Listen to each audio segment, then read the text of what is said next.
আমরা দীঘা ভ্রমণের উদ্দেশ্যে বেরিয়ে পড়ি এবং ফাইনালি আমরা দীঘা স্টেশনে গিয়ে পৌঁছাই।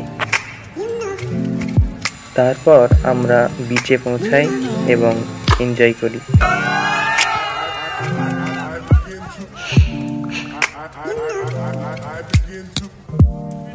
আমরা দীঘায় মোটামুটি 12টার দিকে পৌঁছেছিলাম এবং দীঘাতে অনেক স্নান টান করেছি। এখন বৈকালের দিকে বার হয়েছি, দেখি কোথায় যাবো। আমরা এখন ওল্ড দীঘার মানে ওল্ড রাস্তা কলকাতায়, হ্যাঁ রাস্তা সামনে দেখা যায়। দাদা কোথায় যাবো একটু বলেন। আমরা যাচ্ছি সায়েন্স সিটি দেখতে যাবো। সবাই আছে, ইলিয়াসদা। কলকাতা ভেবে ভুল করবেন না, এটা দীঘাতে নতুন খোলা হয়েছে। দীঘাতে যে আমরা এনজয় করেছি, রাহুলদা আপনি কখনটা এনজয় করেছেন, কিরকম এনজয়? আজকে আমরা সমুদ্রে গোসল করতে গিয়ে এতটা এনজয় করেছি জীবনে, মানে এই যে 2024 সাল চলে যাচ্ছে, এই 24 সালে গোটা মাস মিলে যতটা এনজয় না করতে পেরেছি আজকে মনে হচ্ছে তার থেকে বেশি এনজয় করেছি। ফেরদৌস মোল্লা, কিরকম এনজয় হয়েছে? হ্যাঁ, খুব ভালো। ইলিয়াসদা কিরকম এনজয় করেছেন বিচে বলেন। চরম এনজয় করেছি। আপনি কখনটা স্নান করেছেন? প্রায় না হলেও 2 থেকে 2.5 ঘন্টা। আচ্ছা আচ্ছা, ইলিয়াসদা কিরকম স্নান? আমরা এখন সায়েন্স সিটিতে ঢুকবো। ওখানে গিয়ে অনেক মজা হবে, এনজয়। পৌঁছে গিয়েছি, ব্যাক ক্যামেরা করে দেখিয়ে দাও। চলে এসেছি, সামনে চলে এসেছি মোটামুটি। এই মুহূর্তে পৌঁছলাম আমরা সায়েন্স সিটি। এখন ঢুকবো, ভিতরে প্রবেশ করবো।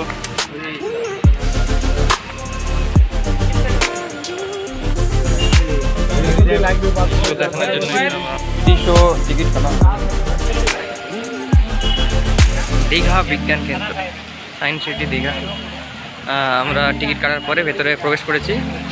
এবার আমরা 3D শো দেখব।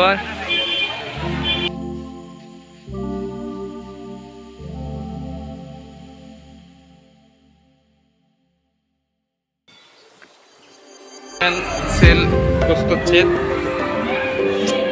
এটা প্ল্যান।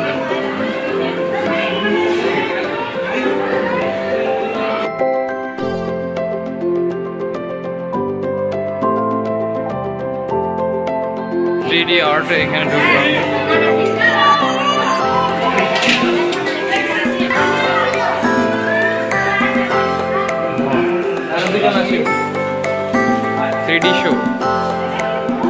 থ্রিডি শো দেখার জন্য এসছে। এইদিকে সব। Hello guys.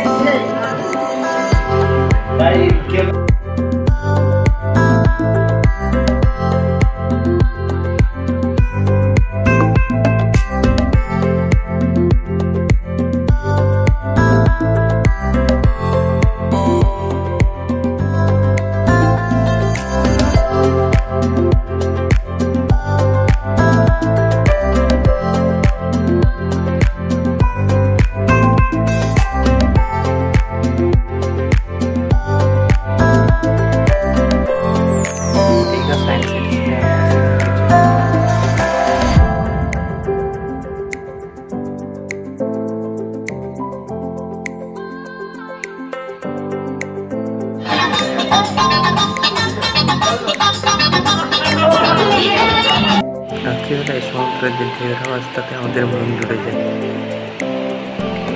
পরের দিন আমরা অটোয় চড়ে শঙ্করপুর বিচে উপস্থিত হই এবং তার ভিউটা অনেক সুন্দর ছিল।